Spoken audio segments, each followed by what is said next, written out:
Lesson 10.2, Graphing Square Root Functions. Essential question. How can you use the transformation of a parent square root function to graph functions of the form g of x equals 8 times the square root of x minus h plus k, or g of x equals the square root of 1 over b times x minus h plus k? Do you recognize the A and the H and the K and the B? What does the H do? What does the H do? That's a horizontal translation.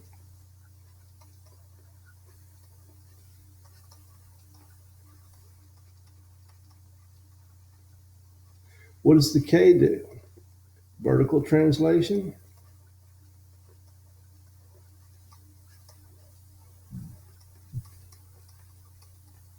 What does the A and the B do?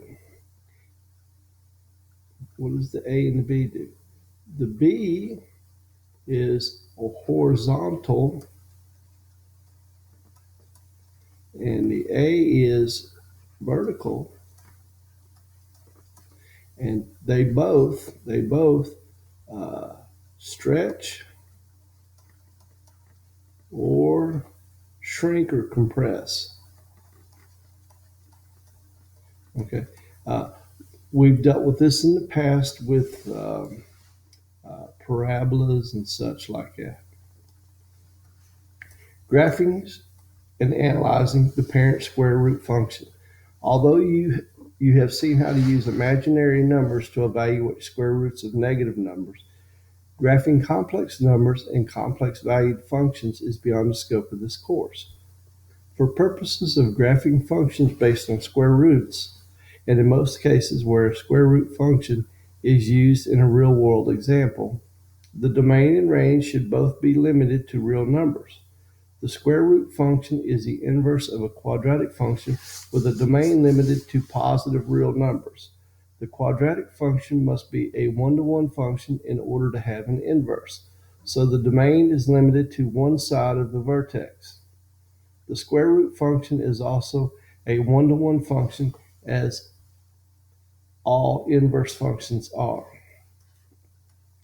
The domain of the square root function, limited to real numbers, is given by x such that x is greater than or equal to, and let's just take a look at it. See, it starts here at 0 and it goes to the right.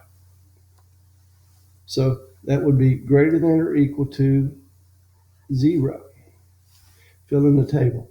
What's the square root of 0? 0. So that's going to give us 0, 0. We got that point right there. And the square root of 1 is going to be 1. So that's going to give us the point 1, 1. And the square root of 4 is 2. So let's go 4, 1, 2 is right there. And the square root of 9 is going to be 3. So let's go 7, 8, 9, 1, 2, 3. It's going to be right there. And it's going to look something like this right here. Okay.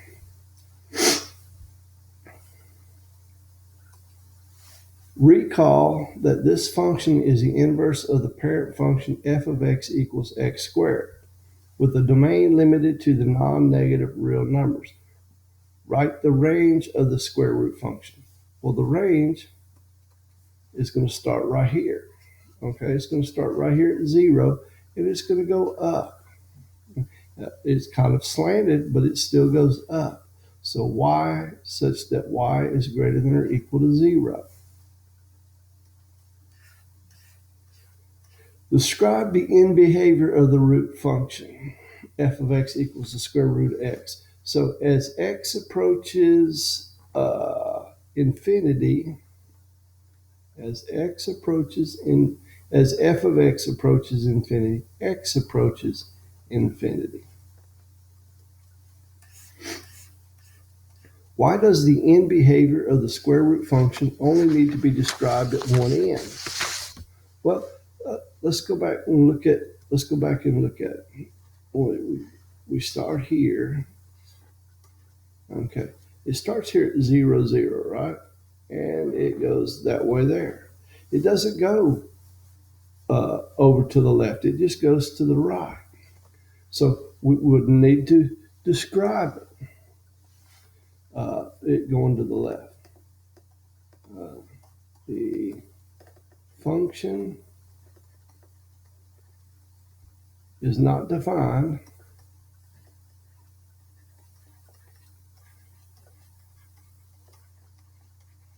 for negative values.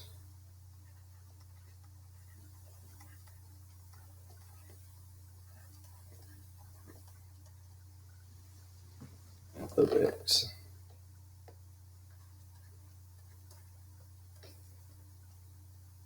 And so its behavior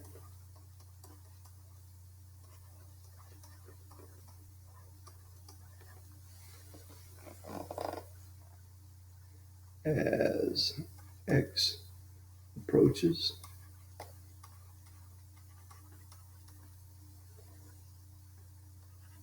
negative infinity is also not defined.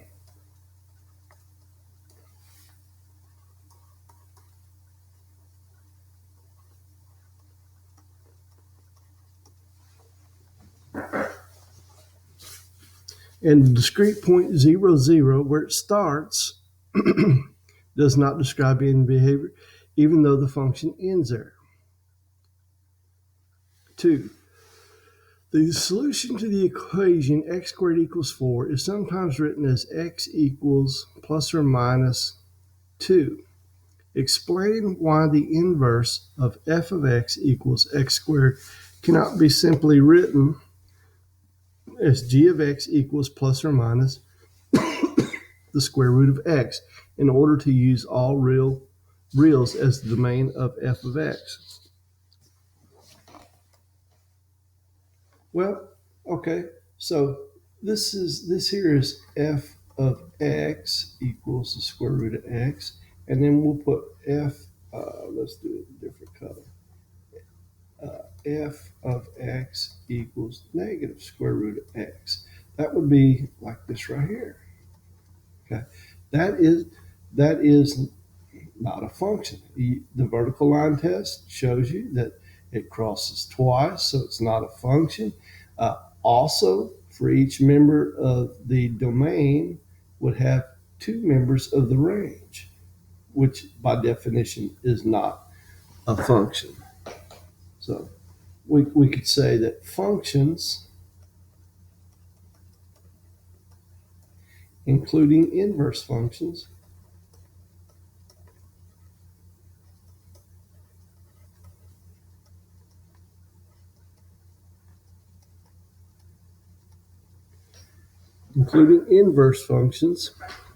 must have a single range value.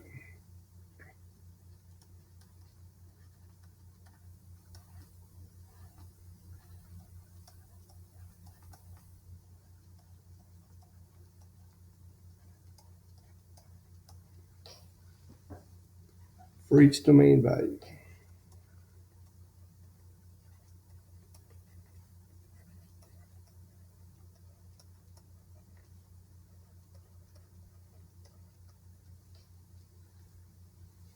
And that plus or minus symbol is short for positive or negative and indicates the different range values for a single domain value. And that's counter to the definition of a function. Predicting the effects of parameters on the graphs of square root functions. You have learned to transform the graph of functions using reflections across the x and y axis, vertical and horizontal stretches and compressions, and translations. Here you will apply those transformations to the graph of the square root function f of x equals the square root of x. When transforming the parent function f of x equals the square root of x, you can get functions of the form g of x equals a times the square root of x minus h plus k, or g of x equals 1 over b times x minus h plus k. For each parameter, Predict the effect on the graph of the parent function and then confirm your prediction with a graphing calculator. Okay, so predict, uh, predict the effect of the parameter h on the graph of g of x equals the square root of x minus h. Well, in parabolas, what did the h do? It moved it left or right, depending on if it was positive, it moved it right. If it was negative, it moved it left. G of x equals the square root of x minus h. This graph is a translation of the graph of f of x, and since h is positive, it will move it right 2 units. G of x equals the square root of x plus, remember that it's x minus h. So this one here is really x minus negative 2. So since this is negative, since that's negative 2, this graph is a translation of the graph left 2 units. All right, let's look on the graphing calculator. Now, what did we do? Okay, x here, f of x is the red one, and f of x equals the square root of x is the red one. And then when we have x minus 2, that moved it 2 units to the right. When we had x plus 2, that moved it 2 units to the left.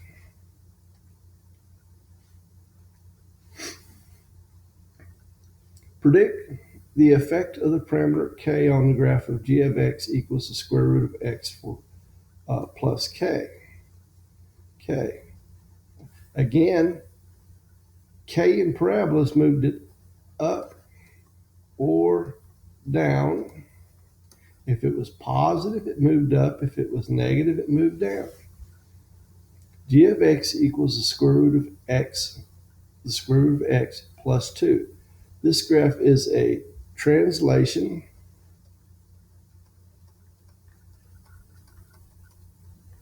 of the graph of f of x up. Okay, up because this is positive. Now this in here is negative, so that's going to be a translation of the graph of f of x down. Okay, positive is up, negative is down. So let's take a look. And then what do we got here? This is square root of x right here. Plus, it moved it, notice it went from 0 to 2. Negative, it went from 0 to negative 2.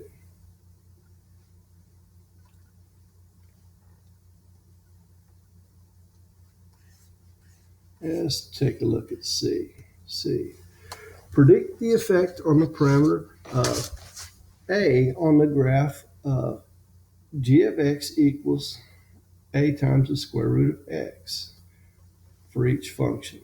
So A here, A with parabolas, it was a vertical stretch or compression. Okay. And also remember, if the absolute value of A was greater than 1, it was a stretch. If the absolute value of A was less than 1, it was a compression. In other words, if it was a fraction less than 1. So g of x equals 2 times the square root of x is a vertical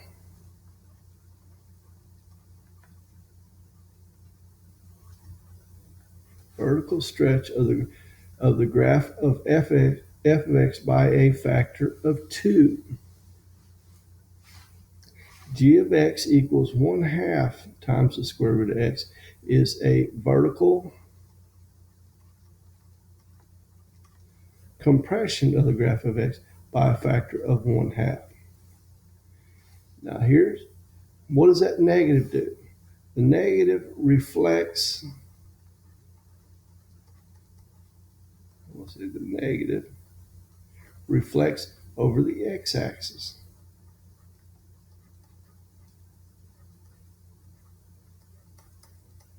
Just like with parabolas.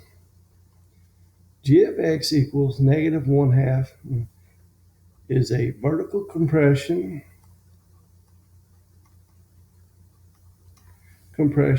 of the graph of f of x by a factor of 1/2, as well as a reflection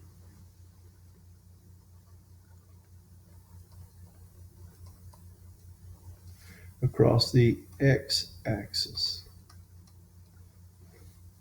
G of x equals negative 2 times the square root of x is a vertical stretch of the graph of f of x by a factor of 2, as well as a reflection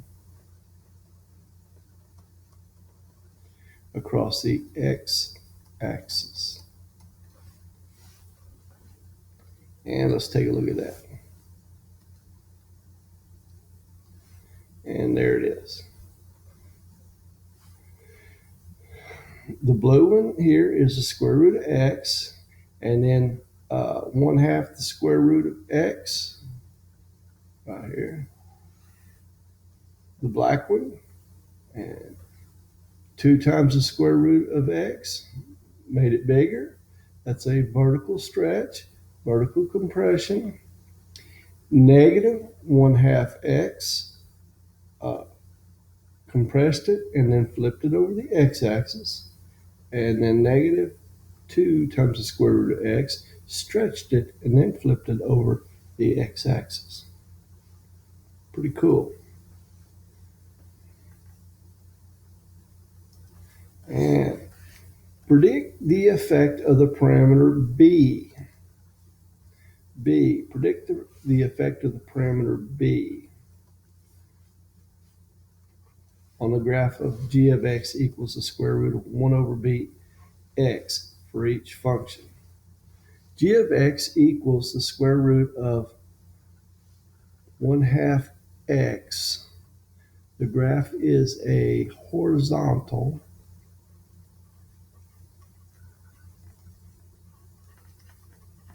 stretch of the graph of f of x by a factor of 2.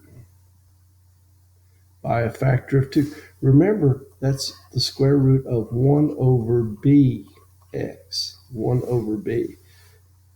So 1 over b, let's see, 1 over b equals 1/2. That means b equals 2. G of x equals the square root of 2x. This graph is a horizontal compression of the graph of f of x by a factor of 1/2. Okay, you've got 1 over b, I keep doing that, 1 over b equals 2. So multiply both sides by b. That gives you 1 equals 2b, and then 1/2 equals b. G of x equals negative 1/2 x. The graph is a horizontal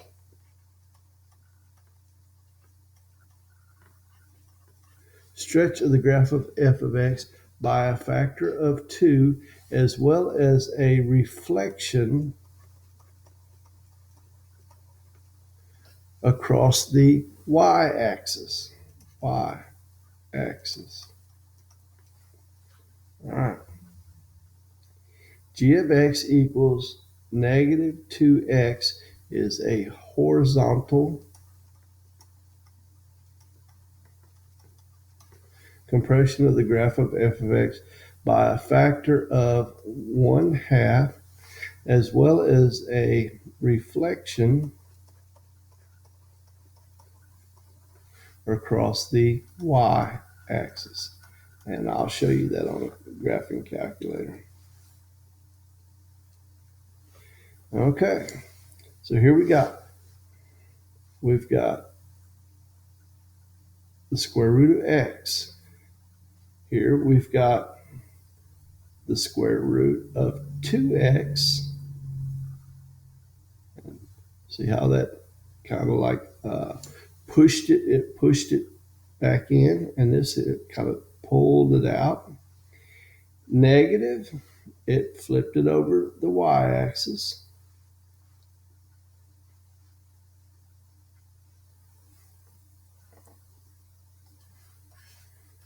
Describe what the effect of each of the transformation parameters is on the domain of range. Describe what the effect of each of the transformation parameters is on the domain and range of the transformed function. Well, let's see. H. What did H do? H moved it left or right, moved left or right. So that only had it only had an effect on the domain. Okay. K moved up or down. So that only had an effect on the range. That only had an effect on the range. Now, what about A? A, what did A do? Let's go back and look. What did A do? What did A do? A, that was vertical, stretch, or compression. Okay. Did it have any effect at all on the domain? No. Okay. It would have an effect on the domain if it was negative, or on the range if it was negative.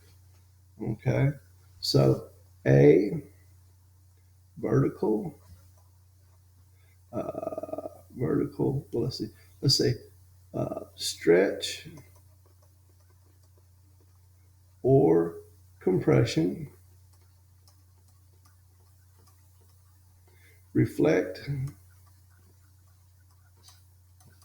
over x-axis if negative,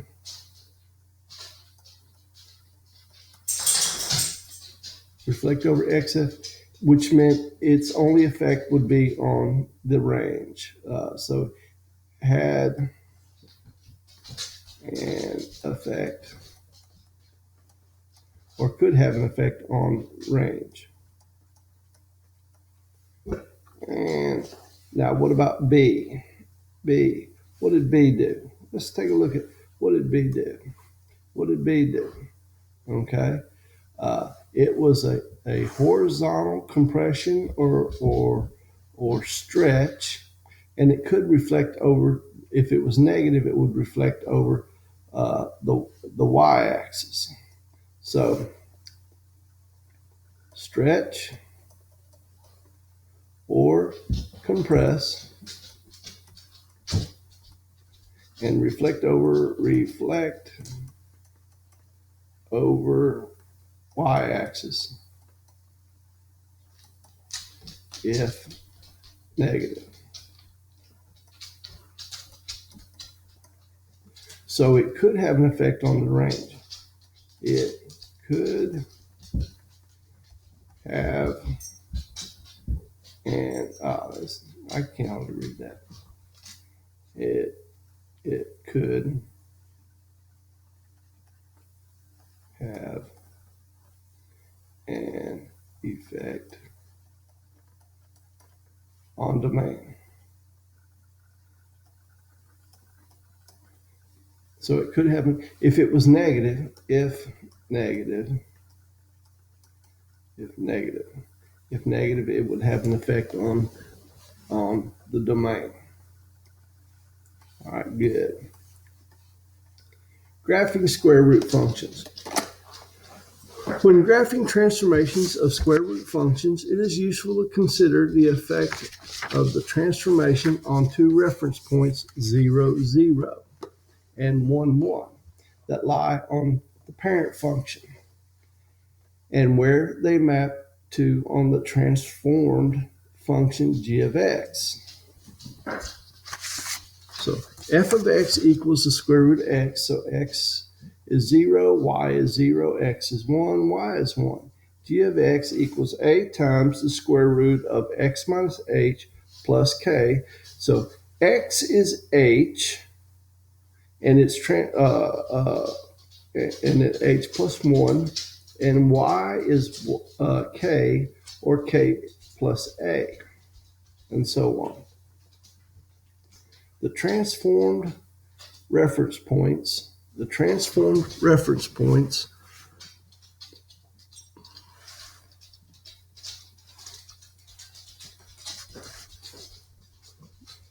can be found by recognizing that the initial point of the graph is translated from 0, 0 to hk when g of x involves the parameters a, h, and k. The second transformed reference point is 1 unit to the right of hk and the absolute value a units up or down from k, depending on the sign of a. When g of x involves the parameters b, h, and k, the second transform reference point is the absolute value of b units left or right from hk, depending on the sign of b, and 1 unit above. The transformations of the square root functions also affect the domain and range. In order to work with real valued inputs and outputs, the domain of the square root function cannot include values of x that result in a negative valued expression. Negative values of x can be in the domain as long as they result in non-negative values of the expression that is inside the square root. Similarly, the value of the square root function is positive by definition, but multiplying the square root function by a negative number or adding a constant to it changes the range and can result in negative values of the transformed function. So go ahead and follow example A, and when you get back, we'll do example B.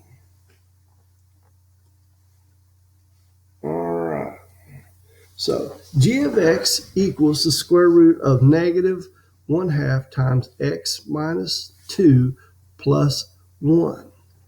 To find the domain, the square root input must be non-negative. So we got negative 1/2 x minus negative 1/2 times x minus 2 is greater than or equal to 0.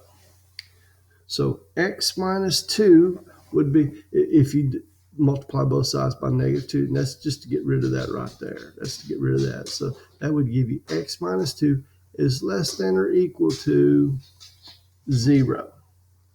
Add 2 to both sides, so you have x is less than 2. Expressed in set notation, the domain is x such that x is less than or equal to 2. To find the range, the square root function is non-negative. So the square root of negative 1/2 times x minus 2 would be greater than or equal to 0. Greater than or equal to, let me do this in blue. We're doing the range. Greater than or equal to 0. All right. Add 1 to both sides, because see, you got a 1 up here, right? So we're going to add 1 to both sides. So you got 0 plus 1, which is 1. So we'll just put a 1 here. 1. Well, substitute in g of x. Substitute in g of x for the square root of negative 1/2 times x minus 2 plus 1 is greater than or equal to 1. Since g of x is greater than 1 for all x in the domain, the range in set notation is y such that y is greater than or equal to 1.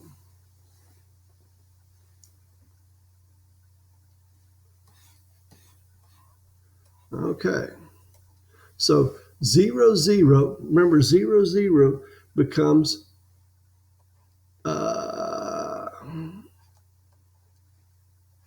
HK, HK, which is what was H? H was 2 and K was 1, right? Now 1, 1. Now, which one did we have? We had a B, right? We had a B. So we had a B. So on that table, it was H plus B and then K plus 1, right? So we've got 1, 1. 1, 1. 1, 1's going to become, well, what was H? H is 2. And then what is B? What was B? B was 2.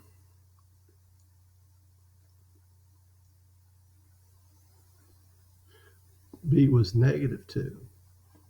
B was negative 2. And then K, what was K? K was 1. And then we're going to add 1 to it. And I don't want to use black. Let's see, I use this. 4. That was negative 2, right? So 2 plus negative 2 is going to give you 0, and 1 plus 1 is going to give you 2. So there's your point.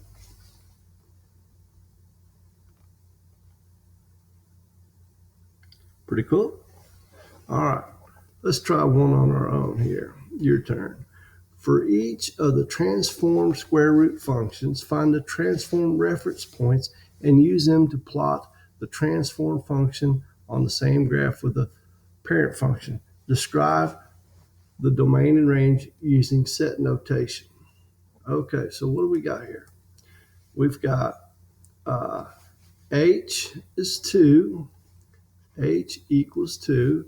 We've got K is 3.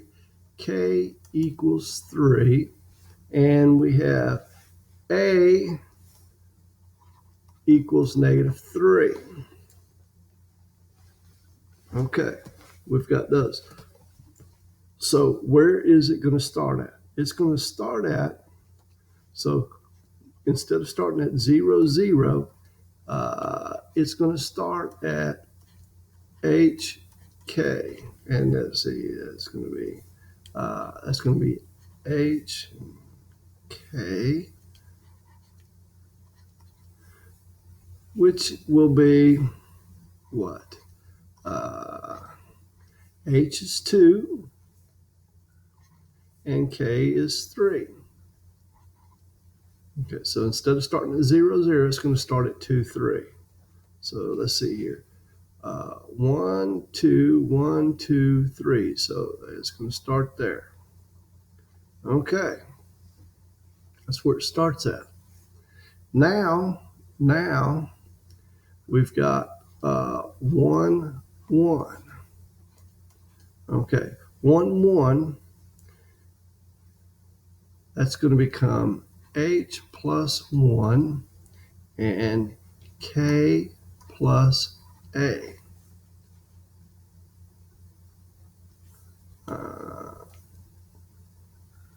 I got the blue, so that's the K. K plus, trying to get all the right colors here.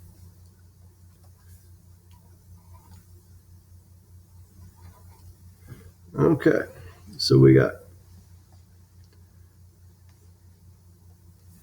so this will become,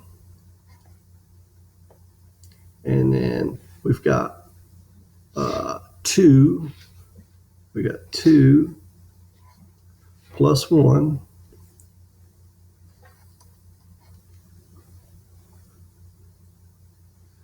2 plus 1, and then we've got k, which is 3, and then we've got plus a, so that's plus -3 or minus 3, and that will become, that will equal 2 plus 1 is 3, and 3 minus 3 is 0.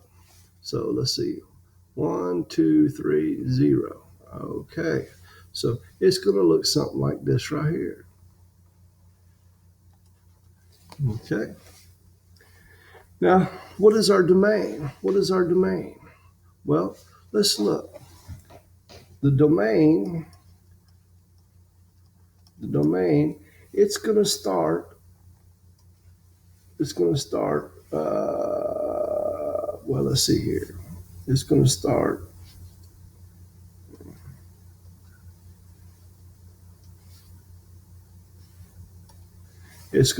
here, right here. Let's see. It starts right there. And what direction does it go? It starts there, and it goes this direction here, right? So, and it starts here at 2, right? Which, h is 2. So our domain is going to be x such that x is greater than or equal to 2. Now, what about our range? What about our range? Our range.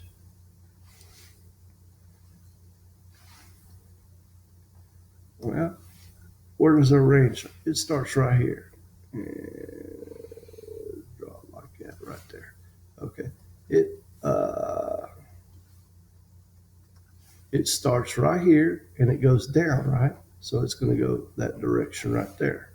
So our range is going to be y such that y is less than or equal to 3. Okay. Good. And let's look at number 5. Oh, we get to do this again. Oh, lucky us. We are so lucky. So let's see here. We got g of x equals the square root of 1/3 x plus 2 plus x plus 1. So let's look and see what we got. We got an h of h equals -2. We have a k equals 1, positive 1. Now, we don't have an a this time. We have a b.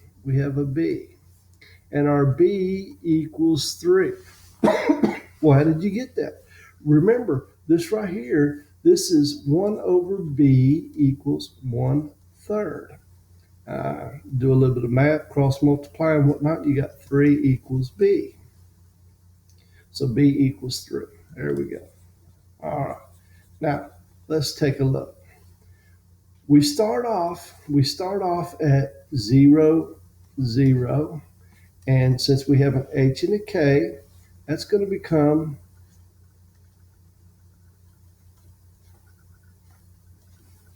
we have an h and a k. So that's going to become -2. That was supposed to be in blue. And 1. So let's find -2, -1. That's going to be right there. Okay, -2, 1 is going to be right there. Then we have 1, 1. Now we have a b this time, right? We have a b. So what did it say back there? What did it say back there? Well, when you have a b, remember it's h, let's see here, h plus b, and then it's k plus 1. Okay, so h is -2 plus b, the negative 2, plus 3,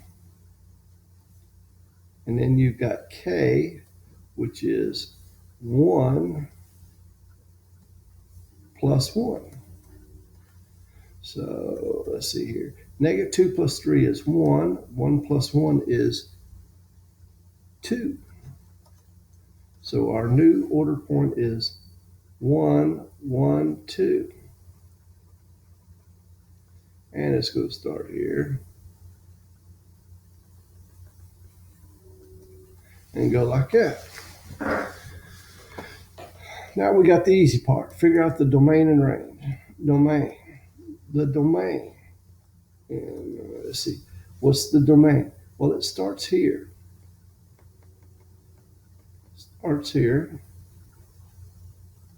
Domain starts here, and it goes that direction there. So we're going to have x such that x is greater than or equal to, and that's negative 2. And the range is going to start here, and it's going to go up, and it starts right here at 1. So our range is going to be y such that y is greater than or equal to 1. No worries. Writing square root functions. Given the graph of a square root function in the form of the transform function, either g of x equals a times the square root of x minus h plus k, or g of x equals 1 over b times x minus h equals k. That should be plus k, not equals k. The transformation parameters can be determined from the transform reference points. In either case, the initial point will be at hk and readily apparent. The parameter a can be determined by how far up or down the second point found at x equals h plus 1 is from the initial point. Or the parameter b can be determined by how far to the left or right the second point found at y equals k plus 1 is from the initial point.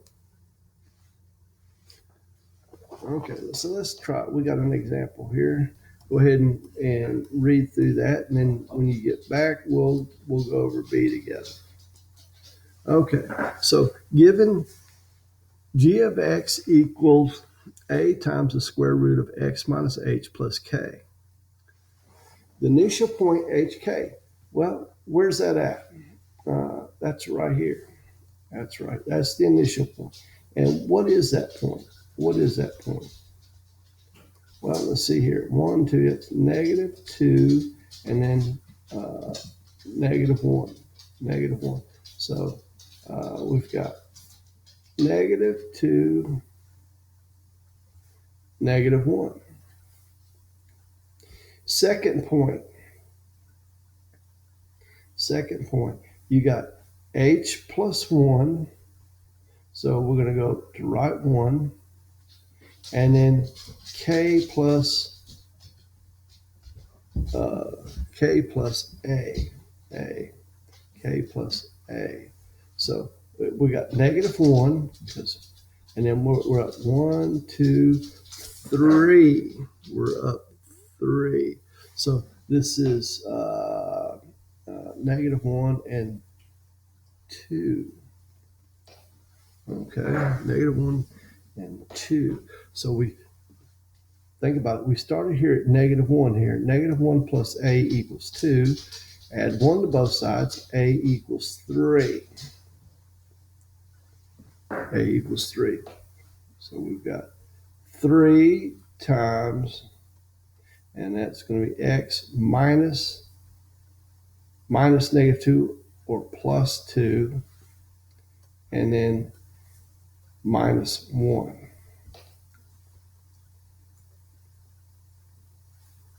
Okay, our turn. Write the function that matches the graph using the indicated transformation format. No worries, we got this. So where do we start out? We start out right here, and that is going to be 1, -1. Okay, so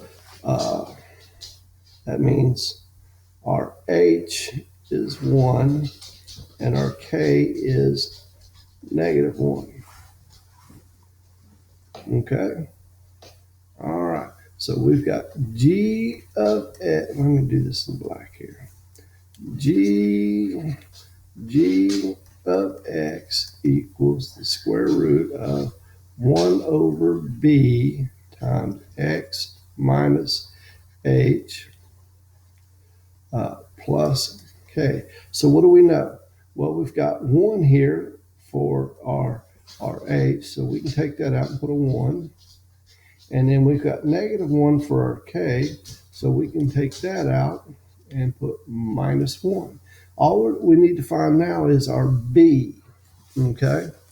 And the format was h plus b, and then that was k plus 1, right?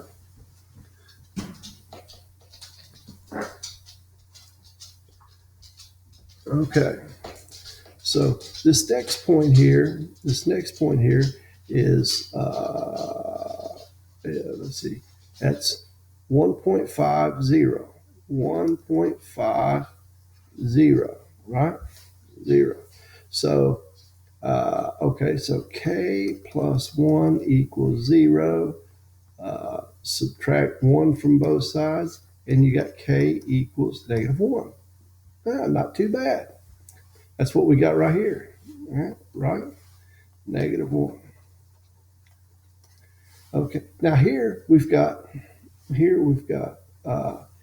h plus b equals 1.5. Now h was 1, right?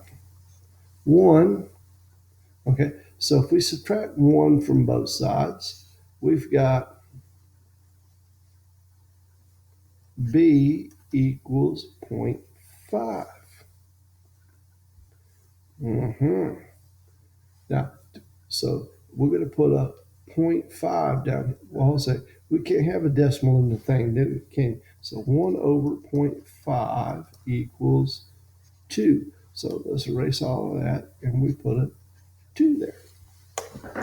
Not too shabby, is it? That's not hard. That's not hard. Let's try number. Oh, 7's easy, easy peasy, easy peasy. So we start here, and we're at 1, 2. That's -3 and 5. Okay, -3 and 5. That's our h and our k. So g of x equals a times the square root of x minus h plus k. So we've got -3 here for our h. So this is going to be plus 3. I haven't got my colors backwards again. Dadgummit. It's plus 3. Okay, and then our k here is 5. So we're going to put a 5 there. All right. Now, remember how this worked? This was h plus 1 and then k plus a. Well, what do we got here? We've got -1, -2. So we've got -2 and 1, 2, +2, right? That's -2 and +2. So h plus 1 equals -2 and k plus a equals 2. Well, what do we know? We know that k is 5, right? K is 5. So let's subtract 5 from both sides, and you got a equals -3.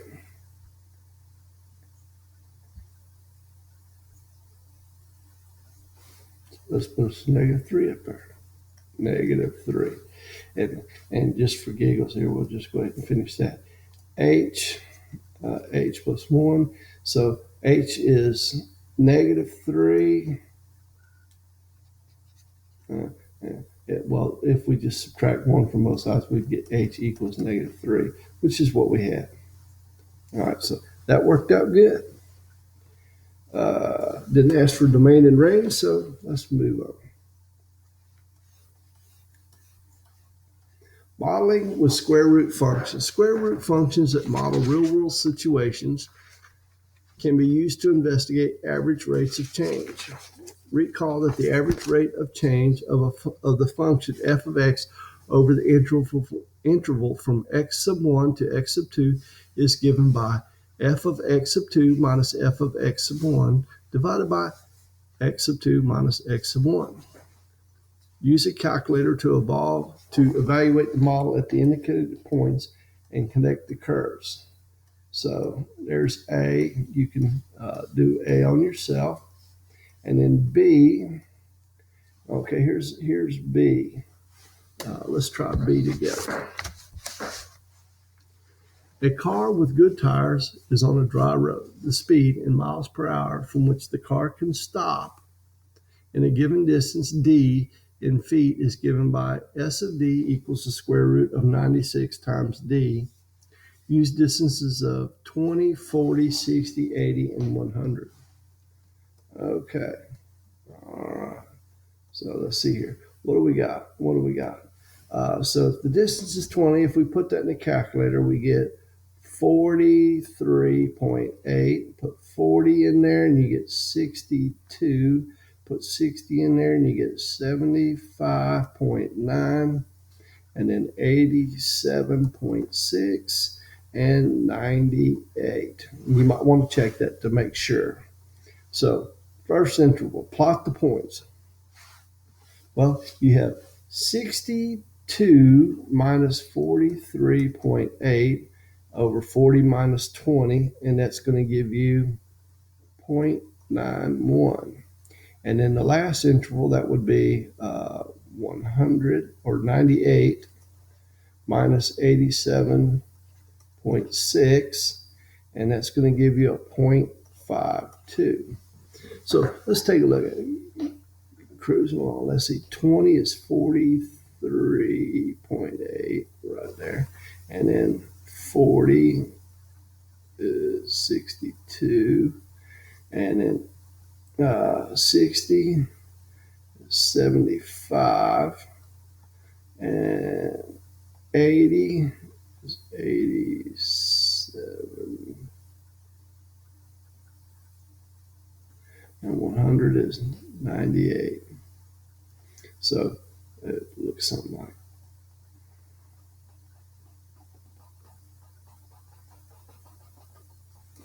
It looks something like that. Something like that. The average rate of change is less, because 0.52 is less than 0.91, is less for the last interval. The average rate of change represents the increase in speed with each additional foot of distance.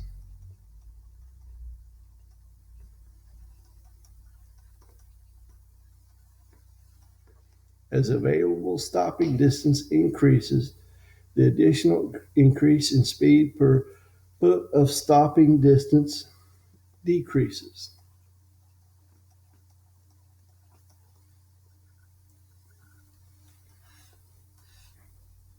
All right, and we'll cover this one here in class.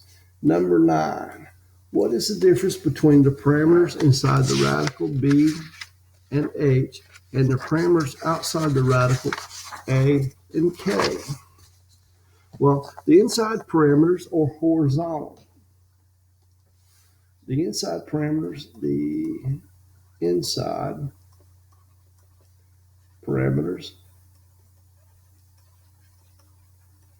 are horizontal. And the outside parameters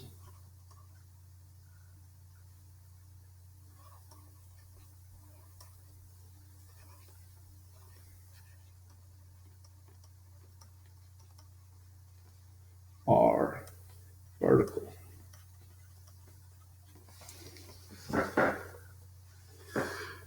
Which transformations change the square root functions in behavior? Vertical reflections and horizontal reflections. Vertical, vertical reflections. And that's when A is less than 0, and horizontal reflections.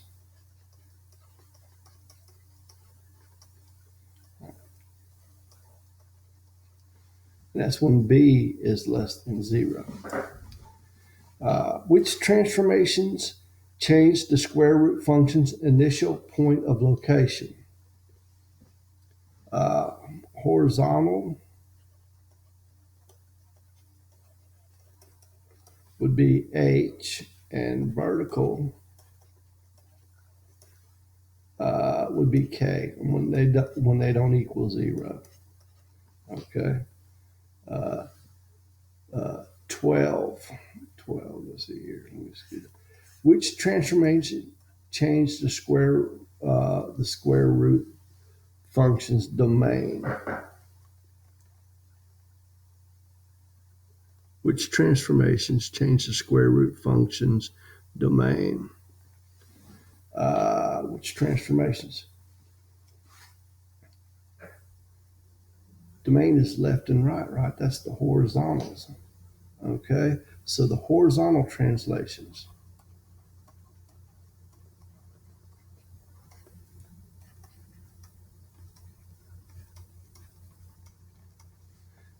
H is not equal to 0, and horizontal reflections.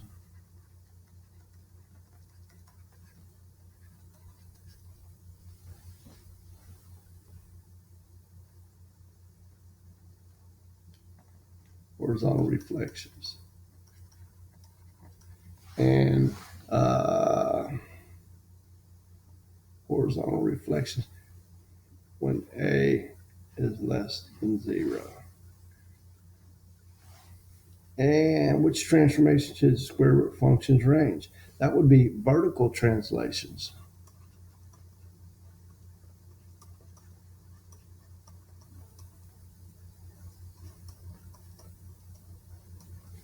And that's K is not equal to 0. And vertical reflections.